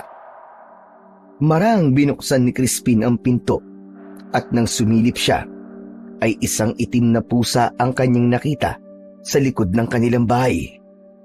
Nakatingin yun sa kanya habang walang tigil sa pagngiyaw. Tinignan ni Crispin ang paligid sa labas at wala siyang nakitang senyales na naroon ang aswang, kaya tuluyan na niyang binuksan ang pinto upang kunin ang pusa at ipasok yon sa loob ng bahay. Maingat siyang naglakad papunta sa pusa. Nang nasa harapan na niya ang pusa, ay bahagya siyang yumukod upang kunin yon. Pero bago pa niya mahawakan ang pusa, ay narinig na niya ang pagsigaw ni Lola Amor, kaya natigilan siya at napalingon dito. Crispin, iho! Huwag mong hawakan yan! Pumasok ka rito sa loob! Bilisan mo! Nagtatakang tinignan ni Crispin ang pusa. Nang hilakbot siya, nang unti-unting lumaki ang pusa. Natulala siya sa kanyang kinatatayuan. Sa labis na gulat, ay wala siyang nagawa, kundi pagmasdan ng pusang mas malaki na sa kanya. Sa isang kisap mata, ay naging aswang ang pusa. Isang malakas na sigaw ang kumawala sa lalamunan ni Crispin. Narinig niya ang yabag ng paa ni Lola Amor sa likuran niya. Pero huli na ang lahat dahil mahigpit nang nahawakan ng aswang ang braso ni Crispin. Muli siyang napasigaw nang maramdaman niya ang bahagyang pagbaon ng matutulis na kuko ng aswang sa kanyang balat. Lumuwag ang pagkakakapit ni Crispin sa itak. Kaya naman, nabitiwan niya yon. Lola! Lola, tulungan niyo po ako! Bitiwan mo ang apo ko, hayop ka! Walang hiya kang aswang ka! Kahit maliit na babae si Lola Amor, ay mabilis itong nakalapit sa aswang. Agad nitong hinampas ang aswang gamit ang buntot ng pagi. Lumata yun sa mukha ng aswang, kaya napasigaw ito sa labis na sakit. Nang mabitiwan ng aswang si Crispin, ay agad siyang hinila ni Lola Amor at itinago siya nito sa likod nito. O ang harapin mo at wag ang bata. At bakit mo siya sinasaktan, ha? Hindi ba't ang sabi ni Roberto sa'yo ay takutin lamang kami? Sabihin mo sa kanya, kahit anong halimaw o demonyo ang ipadala niya rito, ay hindi kami papayag sa gusto niya mangyari. Amin ang lupang ito, at hindi namin ipagkakatiwala sa kanya ang natitirang ari-arian ni Don Luis. Isang malakas na pag-angil ang pinakawalan ng aswang habang dumudugo ang mukha nito. Labis na natakot si Crispin. Lola, parang hindi na siya nandito para takutin lang tayo. Parang gusto niya tayong patayin. Huwag kang mag-alala. Hindi ako papayag na mapatay tayo ng halimaw na aswang na yan. Sige, lumapit kang hayop ka. Kung gusto mong punuin ko ng latay ang katawan mo hanggang sa mamatay ka. Nanlilisik ang mga matang sumugod ng aswang, pero sinalubong yun ng malakas na hampas ng buntot ng pagi ni Lola Amor. Muling tinamaan sa mukha ang aswang. Napaatras ito saglit. Naggalit ang mga ngipin nito at sumugod ulit. Tinamaan ni Lola Amor sa braso ang aswang gamit ang buntot ng pagi, pero bago pa muling makagawa ng pag-atake ang matanda, ay nagawa itong kalmutin ng aswang sa balikat. Napaluhod si Lola Amor na agad namang dinaluhan ni Crispin. Lola! Lola, may sugat na po kayo! Humingi na po tayo ng tulong! Huwag kang mag-alala, Crispin. Kaya ko pang makipaglaban. Nang lumundag ang aswang papunta sa kanila, ay itinulak ni Lola Amor si Crispin papunta sa kaliwa. Napasubsob si Crispin sa lupa at kitang-kita niya kung paano pumaibabaw ang aswang sa kanyang lola. Ganun pa man, ay nakipagpambuno pa rin si Lola Amor sa aswang. Hanggang sa nakita ni Crispin ang itak na nabitiwan niya, nagmamadali siyang tumayo at dinampot ang itak. Sa takot at galit ay sumigaw si Crispin at tumakbo papalapit sa aswang habang hawak ang itak gamit ang dalawang kamay. Buong lakas niyang isinaksak yon sa likod ng aswang. Umatungal ang aswang dahil sa labis na sakit. Napalingon ito kay Crispin. Umalis ito sa ibabaw ni Lola Amor at saka mabilis na tumakbo palayo. Tumalon ito sa bakod at naglaho sa talahiban sa likod ng bahay. Nilapitan ni Crispin si Lola Amor na nakaupo sa lupa habang hawak ang sugat sa balikat. Lola, ang dami niyo na pong dugo. Ayos lang ako. Kailangan natin patayin ang aswang na yon ngayong gabi para hindi na siya makabalik pa. Nagpumilit na tumayo si Lola Amor habang si Crispin ay labis ang pag-aalala na inalalayan nito. Nang sandaling yun, ay lumabas na mula sa pinto sa kusina si Baby na may rollers pa sa buhok at may dalang kutsilyo. Nasaan na? Nasaan na ang aswang na yan? Papatayin ko! Wala na, ate. Nakatakas na. Teka, para ka naman mga pulis sa pelikula, ate Baby. Kung kailan tapos na ang aksyon saka ka naman dadating. Pasensya na. Napasarap kasi ang tulog ko Ay, OMG Lola Amor. Ang dami mong dugo. Napakadramatikong tumakbo si Baby kay Lola Amor. Maigpit nitong niyakap ang matanda. Lola, huwag niyo po kaming iiwan. Diyos ko, huwag niyo po muna siyang kukunin sa amin. Parang awa niyo na po. Malakas na hinila ni Lola Amor ang buhok ni Baby. Aray ko naman, bakit ba yun, Lola? Napaka-OA ba? Hindi pa ako mababatay. Total gising ka ng lintik ka. Mabuti pang tulungan mo kami ni Crispin na sundan yung aswang sa talahiban. Kailangan natin siya mapatay. Sa tingin ko, ay matindi ang pinsalang nakuha niya nang saksakin siya ni Crispin sa likod. Paniguradong manghihina na yon. Crispin, kunin mo ang flashlight sa kwarto. Bilisan mo. Agad na tumalima si Crispin. Bumalik siya sa loob ng bahay at kinuha ang iniuutos sa kanya na flashlight ng kanyang lola. Nang balikan niya, sina Lola Amor at Baby sa likod ng bahay, ay nagsimula na nilang sundan ang mga patak ng dugo ng aswang sa lupa. Hindi inalis ni Crispin ang pagkakatutok ng ilaw ng flashlight sa bawat patak ng dugo. Sinundan nila yon papunta sa matataas na talahiban. Mula sa talahiban ay tumawid ang mga bakas papunta sa masukal na bahagi ng gubat. Doon ay lalo pang lumalim ang katahimikan. Maya-maya pa, sa ilalim ng isang matandang puno, ay nakita nila ang katawan ng aswang. Nakatihaya ito habang ang mga mata ay nakadilat. Napayakap si Baby kay Lola Amor. Lola, ayan na! Ayan na ang monster! So scary! Alam ko, baby. Nakikita ko. Hindi ako bulag. Nagsimulang maglakad si Lola Amor papunta sa aswang, pero hinawakan ito ni Crispin sa braso. Lola, baka buhay pa yan. Baka nagpapatay-patayan lang yan. Sa tingin ko ay patay na siya iyo. Pero kailangan natin baka siguro. Sinamahan ni Crispin si Lola Amor sa paglapit sa aswang. Doon nila nakita ang napakaraming dugo sa likod nito. Inilapat ni Lola Amor ang daliri nito sa liig ng aswang. Ano, Lola? Patay na ba siya? Patay na ba ang aswang? Oo. Patay na siya, Crispin. Sa tingin ko, ay masyadong maraming dugo ang nawala sa kanya. At yon ang kanyang ikinamatay. Teka, ibig sabihin ba napatay na natin ang aswang? Wow! Ang galing naman natin! Fabulous! Kami lang ni Lola, Ate Baby. Hindi ikaw. Tulog ka kaya nung nakipaglaban kami sa aswang na yan? Hindi ba pwedeng kasali na rin ako, ha? Hindi. Kami lang ni Lola nakapatay sa aswang, no?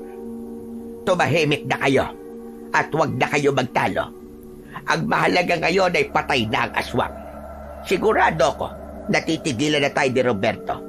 Dahil malalaman niya na kahit aswang pa ang ipadala niya, ay hindi tayo titiklop sa kanya kahit na anong mangyari. Ano na pong gagawin natin sa katawan ng aswang na to, Lola? Hayaan na lang natin siya rito. Tara na, at umuwi na tayo. Nauna nang naglakad si Lola Amor pabalik sa kanilang bahay. Bago tuluyang umalis si Crispin, ay sinulyapan muna niya sa huling pagkakataon ang walang buhay na katawan ng aswang. Sa kabila ng mga sugat na natamo nila ng kanyang lola, ay magaan na ang kanyang pakiramdam. Dahil sa wakas ay wala ng aswang ang manggagambala sa kanila tuwing gabi. Sigurado rin siya na tama si Lola Amor na kapag nalaman ni Roberto na napatay na nila ang aswang, ay magdadalawang isip na itong gawan sila ng masama dahil napatunayan nila na kahit alagad pa ng dilim ang ipadala nito, ay hindi sila matatakot at magpapatalo. Lumipas ang halos 1 linggo na tahimik na ang mga gabi ni na Crispin at Lola Amor. Wala nang aswang ang nanggambala pa sa kanila. Hindi na rin nagpakita pa si Roberto sa kanila. Sigurado sila na alam na nito na patay na ang aswang na inutusan nito para sila ay takutin at patayin. Kaya nawala na ang pangamba kay Crispin. Nakakapagtrabaho na sila ng maayos at nakakatulog na sila ng mahimbing tuwing gabi. Isang umaga, habang abala sa paglilinis ng kulungan ng mga baboy, ay kinausap ni Crispin ang lola niya. Lola, sa tingin niyo po ba sumuko na po si Sir Roberto na kunin sa atin tong lupa natin? 1 linggo na po simula nang mapatay po natin yung aswang. Tapos, hindi na rin po nagpakita sa atin si Sir Roberto. Sana nga ay hindi niya na tayo guluhin na po. Nakakapagod na rin yung nag-iisip tayo palagi na baka bigla na naman siyang magpakita o kaya naman ay may ipadala na naman siya dito na kung sino para tayo ay takutin. Pero kahit po magpadala pa ulit siya ng aswang dito, sigurado po na matatalo lang natin ulit yun, di ba? Oo naman. Hindi tayo papayag na tayo ang mamamatay nang dahil sa aswang. At habang nabubuhay ako, ay poprotektahan kita, Apo. Isang matamis na ngiti ang pinakawalan ni Crispin. Naging mas magaan ang pagkilos niya hanggang sa matapos na sila sa kanilang ginagawa. Isinunod naman nila ang pagdidilig ng kanilang mga pananim. Nang sandaling yun, ay tahimik na humiling si Crispin na sana ay maging panghabang buhay na ang katahimikan at kapayapaan na kanilang nararanasan sa mga panahon na yon. Ngunit ang kapayapaan ng araw na yon ay nasira nang biglang dumating si Roberto na sakay ng kotse nito. Napahinto ang maglola sa pagdidilig habang madilim ang mukha ni Roberto na naglakad palapit sa kanila. Magulo ang buhok nito at halata sa mga mata nito na ilang gabi na itong hindi nakakatulog. Roberto, ano na naman at nandito ka na naman? Kung inaakala nyo na tapos na ako sa inyo dahil napatay nyo ang aswang na inutusan ko, ay nagkakamali kayo. Nagsisimula pa lang ako at hindi ako titigil hanggat hindi ko nakukuha ang lupang ito. Nagsasayang ka lamang ng oras, Roberto. Kung ako sa'yo, ay tanggapin mo na lang na kahit ilang aswang pang ipadala mo rito para takutin at patayin kami, ay hindi ka magtatagumpay. Ibinigay mo sa amin ang lupang ito na parang itong tabakan ng basura. Inayos namin to at pinaganda. Naglaan kami ng oras dito at napagod kami ng aking apo. Tapos kukunin mo na lang ito na parang isa itong laruan na napakadaling ibalik. Saka kay Lola na po ito nakapangalan. Kung meron mang babawi nito sa amin, ay si Don Luis lang dapat. Ang kakapal talaga ng mga mukha niyong may hirap. Mga mapagsamantala. Hindi kami mapagsamantala, Roberto. Nasa iyo na ang mansyon at malaking lupa ni Don Luis. Pero anong ginawa mo? Hinayaan mo yung mawala sa iyo ng dahil lamang sa isang sugal. Bakit hindi mo ayusin ang sarili mo? Alisin mo na ang pagsusugal sa sistema mo nang makabawi ka. Hindi na nagawang tapusin pa ni Lola Amor ang pagsasalita. Maigpit nitong hinawakan sa braso ang matanda. Tutulungan sana ni Crispin ang lola niya, pero malakas siyang tinabig ni Roberto na naging dahilan para mapaupo siya sa lupa. Ito ang tandaan mo, tanda. Hindi pa ako tapos sa inyo ng apo mo. Babalikan ko kayo at ako mismo ang gagawa sa trabaho na hindi nagawa ng aswang na pinatay nyo. Magsisisi kayo kung bakit hindi nyo pa ibinigay sa akin ng mapayapa ang lupang ito. Marahas na binitiwan ni Roberto ang braso ni Lola Amor at muntik pa itong matumba. Matapos yun, ay malalaki ang hakbang na naglakad si Roberto pabalik sa sasakyan nito at mabilis yung pinaandar. Tinulungan ni Lola Amor na makatayo si Crispin. Pinagpagan niya ang lupang kumapit sa kanyang damit at mga kamay. Napakasama talaga ni Roberto, Lola. Talagang hindi siya susuko hanggat hindi niya nakukuha itong lupa natin dito sa San Lorenzo. Napakaganid niya. Huwag kang mag-alala, Crispin. Dahil hindi ako papayag na makuha pa niya ito sa atin. Masyado na tayo naging mapagbigay at mabait sa kanya noon. Panahon na para ipakita natin sa kanya na kahit wala tayong pinag-aralan, ay kaya nating lumaban ng patas. Tumiim ang bagang ni Christine, ngunit hindi niya maiwasan na muling makaramdam ng takot. Mukhang pinagpahinga lang pala sila ni Roberto ng ilang araw. Pero ang totoo ay tuloy pa rin ito sa panggugulo sa kanila. Nang dahil sa muling pagbabanta ni Roberto, ay hindi na naman naging kampante sina Crispin at Lola Amor. Ikinuwento nila ang bagay na yon kay Baby habang kasama nila itong nanonood ng telebisyon isang gabi sa kanilang bahay. At gaya ng inaasahan ni Crispin, ay tila mas galit pa sa kanila si Baby. Nako! Hindi pa rin pala sumusuko ang Roberto na yon. Talagang hindi siya titigil hanggat hindi niya nakukuha ang lupa niyo, no? Pero di ba, siya na nagbigay nito sa inyo? Tapos bigla niyang babawiin kung kailan napaganda niyo na ang lupang ito. Gusto niya siguro itong ibenta kasi wala na siyang pansugal. Grabe din siya, ha? Magbibisyo-bisyo siya tapos hindi naman pala niya kaya. Pero hindi po ba nakakatakot na nagbanta na naman siya sa inyo? Tama ka. Yun nga ang ikinakatakot namin ngayon ni Crispin. Baka magpadala na naman si Roberto ng aswang dito upang guluhin tayo. Hala? Bakit? May yukbubo siya ng mga aswang at ang dali-dali niya magpadala ng aswang dito, ha? Hindi namin alam, baby. Sadyang ganon kapag desperado ng isang tao.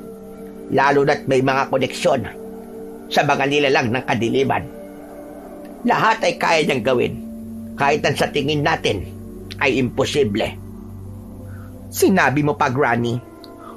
But anyways, pagamit muna ako ng banyo, ha? Kanina pa puputok ang pantog ko eh. Pinipigilan ko lang kasi ang sarap ng kwentuhan natin.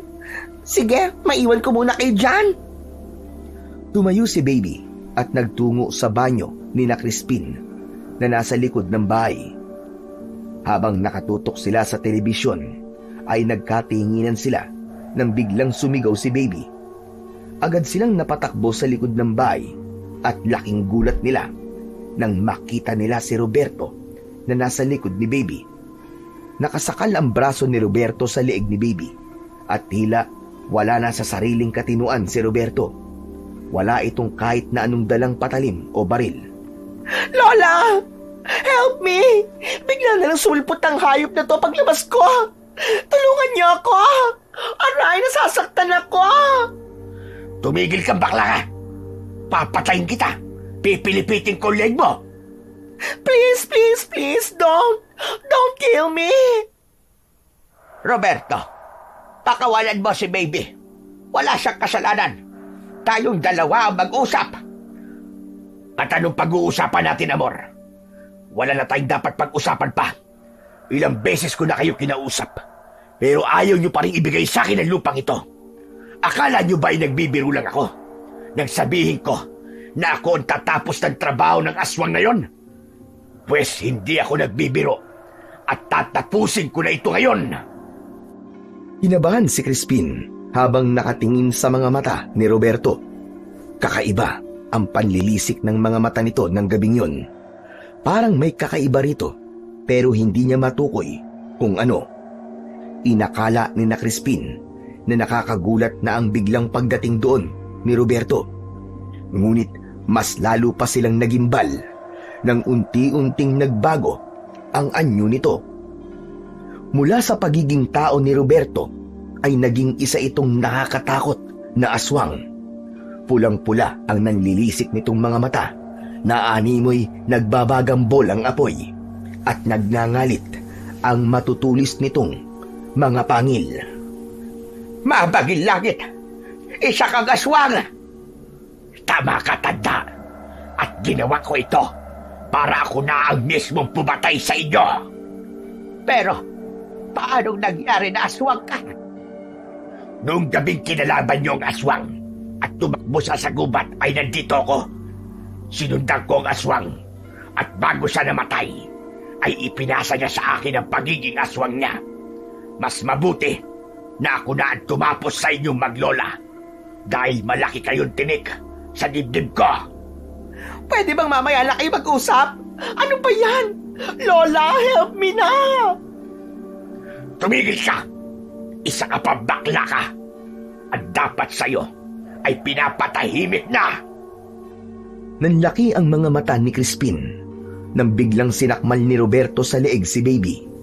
Nangisay ang katawan ni Baby habang nakabaon ang mga ngipin ni Roberto sa leeg nito.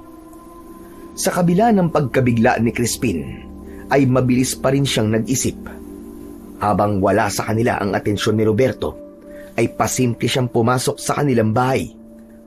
Kinuha niya ang buntot ng page at ang itak. Pinahiran niya ng itim na langisang itak at nang bumalik siya sa likod ng bahay ay nakahiga na sa lupa ang katawan ng kawawang si Baby. Hindi na yun gumagalaw kaya nahinuha nila. Napatay na si Baby. Hindi mo dapat siya idinamay, Roberto. Napakawalang hiya mong hayop ka. Isa ka ng demonyo. At bakit hindi? Matagal na ako naririndi sa boses ng baklang yan. Pero huwag kayo mag-alala. Dahil isusunod ko na kayo sa kanya. Nang humakbang si Roberto, palapit, ay matapang itong hinarap ni Crispin. Itinutok niya rito ang itak habang ang buntot ng pagi ay inabot naman niya kay Lola Amor. Hindi mo kami mapapatay! Baka nakakalimutan mong pinatay namin yung aswang na pinadala mo rito! Huwag niyo kong itulad sa kanya. Mabilis ang naging pagkilos ni Roberto. Walang babala itong tumalon ng mataas at sumugod kina Lola Amor at Crispin. Hindi sila natinag sa kanilang kinatatayuan. Nang akmang kakalmutin sila ni Roberto, ay agad na iniharang ni Crispin ang itak. Nagkiskisan ang bakal ng itak at matutulis na kuko ng aswang. Si Lola Amor naman ay mabilis na inihampas ang buntot ng pagi sa tagiliran ni Roberto, dahilan upang mapasigaw ito at umurong sandali. Kahit pagtulugan niyo pa ako, ay hindi niyo ako matatalo. Tumigil ka na, Roberto. Hindi mo dapat yung ginawa sa iyong sarili. Pagsisisihan mo lang na naging aswang ka. Kung ito lang ang tanging paraan para mapatay ko kayong dalawa at mapunta sa akin ang lupang ito, ay wala akong pagsisisihang mararamdaman. Hindi pa rin huminto si Roberto at tila mas naging mabangis pa ito. Muli itong sumugod. Sa pagkakataon na yun, ay nakita ni na Crispin na mas naging mabilis ang paggalaw ng aswang. Hindi na nila namalayan na nasa harapan na ito ni Lola Amor. Bumaon ang kuko ni Roberto sa tiyan na matanda at kasunod nun ay inundayan ito ng malakas na suntok sa sikmura si Lola Amor. Napahandusay si Lola Amor sa lupa habang hawak pa rin ang buntot ng pagi, pero kitang-kita sa mukha nito ang kirot. Sumugod si Crispin at sinubukan niyang tagain sa katawan si Roberto, pero naisalag nito ang braso nito. Napaatras si Roberto at umalulong dahil sa labis na sakit, pero agad ding bumawi. Sa isang iglap, sinuntok nito si Crispin sa dibdib. Pakiramdam ni Crispin ay nawalan siya ng hininga at natumba rin siya. Hinablot ni Roberto ang buntot ng pagi sa kamay ni Lola Amor at itinapon yun sa malayo. Kinuha rin ito ang itak na nahulog sa tabi ni Crispin at itinapon ito yun sa kung saan. Pareho nang nakahandusay sa lupa sina Lola Amor at Crispin. Kapwa sila hirap makatayo dahil sa pinsalang kanilang natamo. Gumapang sila at pilit na inabot ang kamay ng isa't isa. Ngunit bago pa nila mahawakan ng isa't isa, ay pumagitna na sa kanila si Roberto. Sinasabi ko na sa inyo, hindi ako kagaya ng aswang ng una yung nakalaban. Kung makikita nyo lang ang itsura nyo dalawa ngayon, nakakaawa kayo. Pero malas nyo, dahil wala akong awa. Parang awa mo na. Ako na lamang ang patahin mo, Roberto. Huwag mo nang inamay si Crispin. Napakabata pa niya para mamatay. Hindi, Lola. Kung papatayin mo ang lola ko, ay patayin mo na rin ako. Hindi ko kayang mabuhay nang wala ang lola ko. Talagang nagawa niyo pang magdrama kahit mamamatay na kayong dalawa. Huwag na kayong magtalo dahil parehas ko kayong papatayin.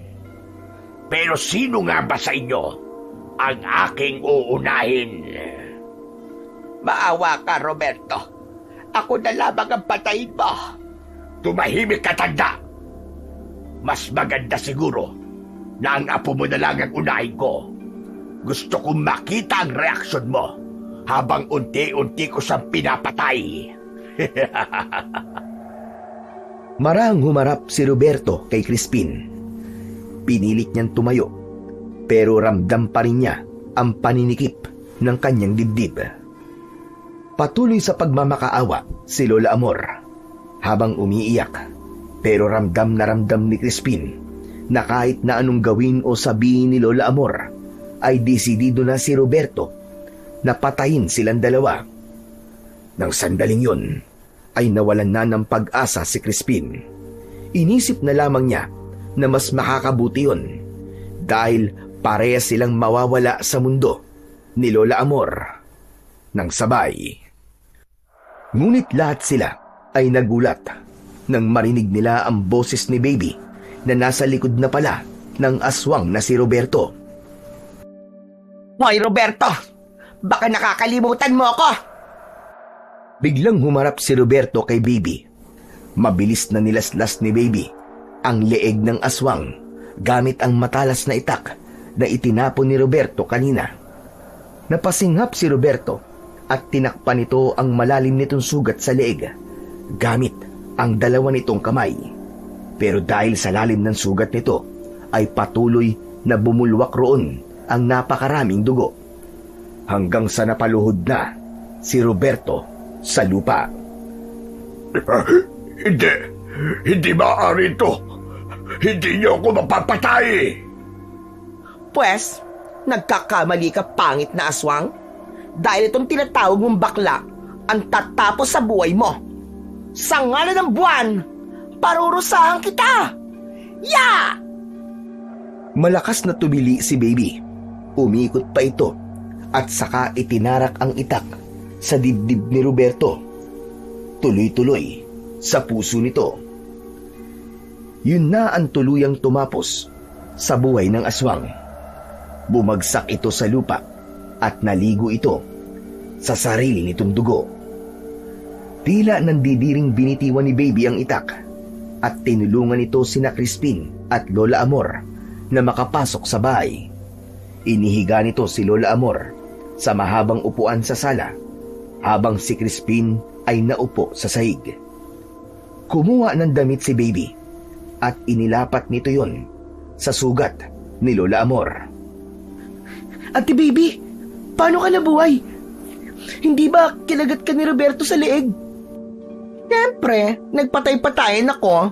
Ginaya ko yung aso ni Mang Pulas. Magaling mag-play dead yun eh. At saka, hindi madaling mamatay ang mga kagaya kong baklang kanal, no? Maraming salamat, baby. Kung hindi dahil sa'yo, ay wala na kami ni Crispin ngayon. Ano ba, Lola Amor? Hindi naman ako papayag na mamatay kayong dalawan, no? Sinabi ko na nga sa inyo, di ba? Family ko na kayo, alright? Pero sandali lang, ha?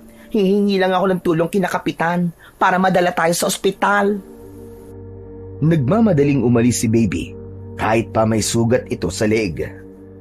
Nang maiwan sina Crispin at Lola Amor, ay kapwa nakangiti at nagkatinginan sila. Alam ni Crispin na dahil wala na si Roberto, ay wala na rin ang banta sa kanilang buhay. Sigurado siya na ang gabing yun na ang simula ng mas tahimik at mas payapa nilang buhay sa maliit na baryo ng San Lorenzo. Hindi nagkamali si Crispin dahil simula noon ay naging tahimik na ang buhay nila ng kanyang Lola Amor.